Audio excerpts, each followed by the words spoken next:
Well, today, as we gather to celebrate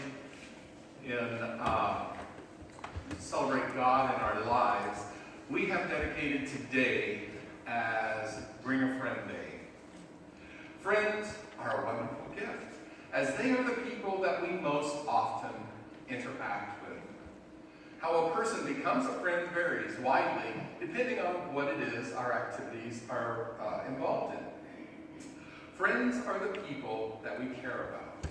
They are the ones that we give a second thought to. In today's text, Jesus challenges us to go beyond friendship and to deal with our neighbors, those people who are outside our circle of acquaintances. Jesus is asking us to get out of our comfort zone. So a couple of years ago, while living in the Denver area, I had a call from one of my seminary buddies who said, hey, somebody, another classmate from seminary, is coming into town. You want to join us for dinner? And we can have some nice conversations. I thought, hey, this is great. I'll do that. We get over there. Ends up being 5 of us from seminary. We had not met for 30 years in being in the same room. So it was just a marvelous time to catch up, giving each other our Reader's Digest about what we've been doing over the past 30 years. For some of us, trying to remember what we've done over the last 30 years was a challenge. But anyway, well, eventually, the conversations turned towards spirituality. You know, go figure, a room full of theologians, right? We began to discuss how things are changing in awareness of spirituality globally, and of how science continues to play a major role in this. In early human experiences, events such as volcanoes exploding or earthquakes were understood as a direct act of God punishing those negative social behaviors. As our understanding of science grew, we started seeing these as natural events within our environment, not as much about warnings or punishments from the gods, which, by the way, kind of cut down on the need of throwing virgins into volcanoes. Then as humanity developed into what we call the industrial era, science once again redefined how we saw God, connecting in our lives and in our spiritual understandings. In order for industrialization to develop, there was this need to start understanding how elements acted independently from one another.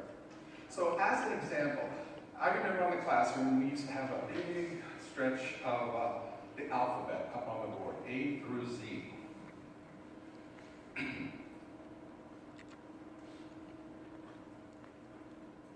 As we developed into the industrialization, we stopped looking at that alphabet as a whole, and we started to look at each letter individually.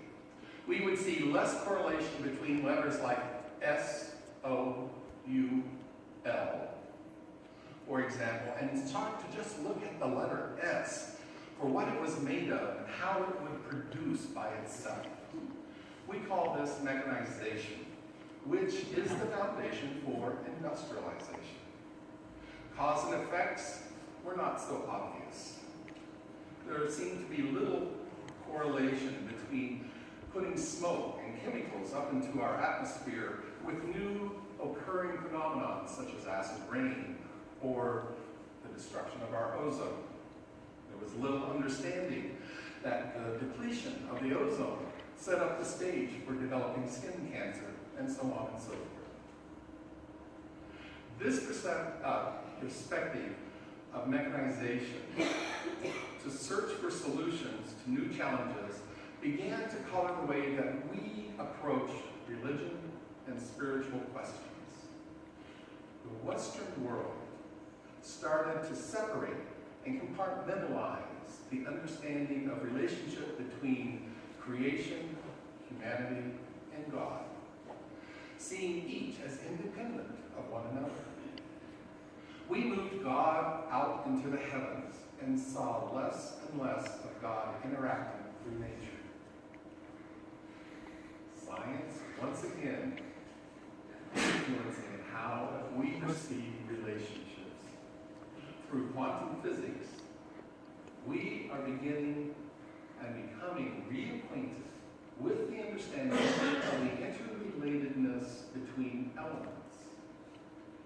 Through quantum physics' original goal of seeking out the elemental building blocks of the universe, science has discovered that the universe appears to be an undivided whole.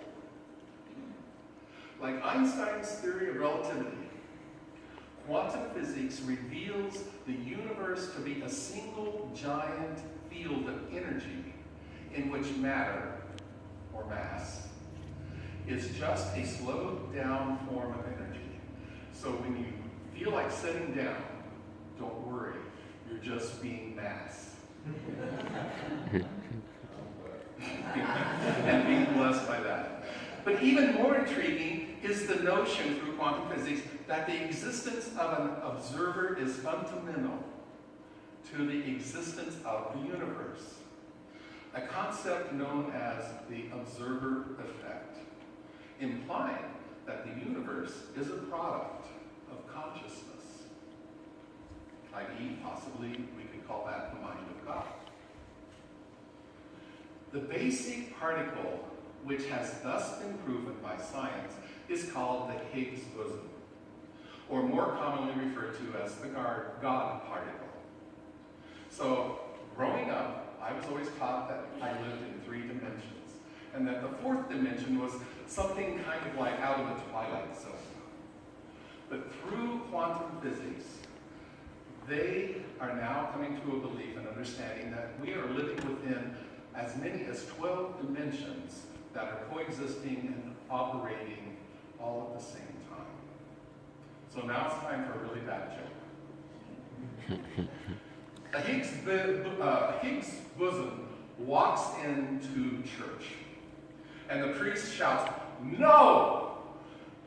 Higgs bosons are not allowed here in church." And Higgs says, "Well, without me, how can you hold Mass?" It's a really bad joke. It is in this new understanding of the relationships between elements that we are again redefining our spiritual relationship with God and with creation. As we think about our journey in spiritual awareness, Jesus responded to one of the scribes' questions, answering, "The basic level of understanding our spirituality is to know that God is at the heart of it all."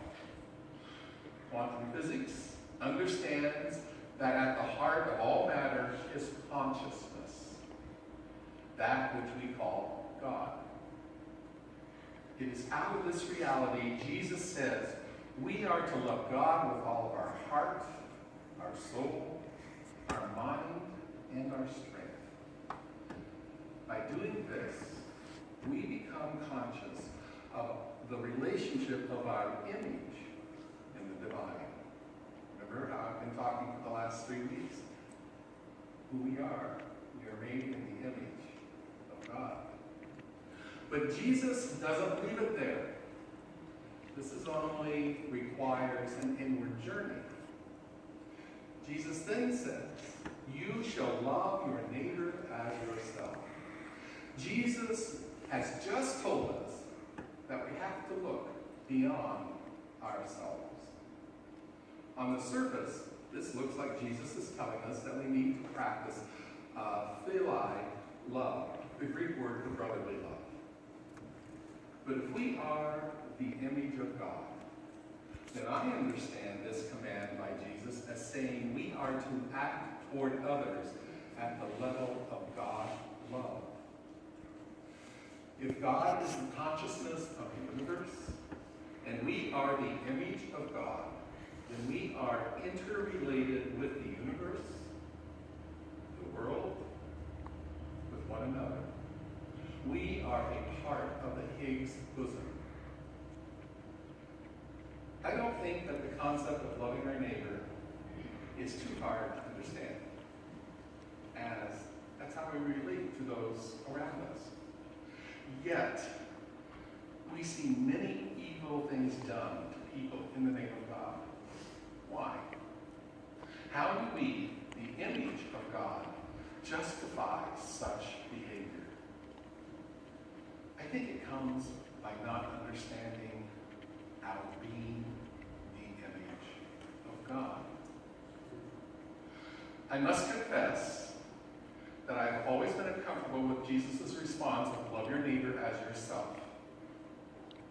My stumbling block in this command is in the part of the phrase, as yourself. What does loving yourself mean? If I love myself so much, narcissism, then there is no room for loving another. Or what happens if I think so little of who I am that I actually do not love myself? This statement seems to me to be based on the assumption by Jesus that I have a self-love that Jesus understands to be a healthy love.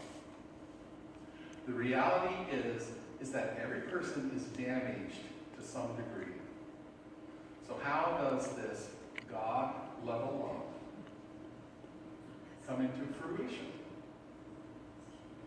What is the yardstick that we can measure love by? Well, in 1 Corinthians 13, Paul gives us some examples of what pure love is like as a way to self-check our spiritual health. Love is patient and kind. Love is not jealous. It does not brag, and it is not proud. Love is not rude. It is not selfish. It does not get upset with others. Love does not count out wrongs that have been done. Love takes no pleasure in evil, but rejoices over the truth. Love patiently accepts all things. It always trusts, always hopes, and always endures. Love never fails. Paul is speaking about this in the context of gifts. So I can understand then that love in this form is truly a spiritual gift. I see in 1 Corinthians Paul describing God-level love. I would guess that this too is what Jesus was meaning in love yourself. And yet there is fear in giving up negative stuff that we want to hold internally. Our most basic conflict as humans is found in racism, which is rooted in fear of loss of identity and power. It finds its roots in tribalism, which is the most basic form of community. When we are willing to move away from tribal mentality, we can then move into ecumenicalism and even into interfaith relationships, which finds life in understanding the interdependence and the interrelatedness of faith in God as the one who creates all, who is one, as one who loves all, and as one who cares for all. It all works together. Life, liberty, the pursuit of happiness, the love of God, the love of neighbor. It all exists as an interacting force that comes from a consciousness that we in communities label as God. Our spiritual journey of awareness is not static, and its energy comes from our being made in the image of God. To love yourself and your neighbor is to recognize and act upon your God image. And the greatest of these is love. Amen. Amen.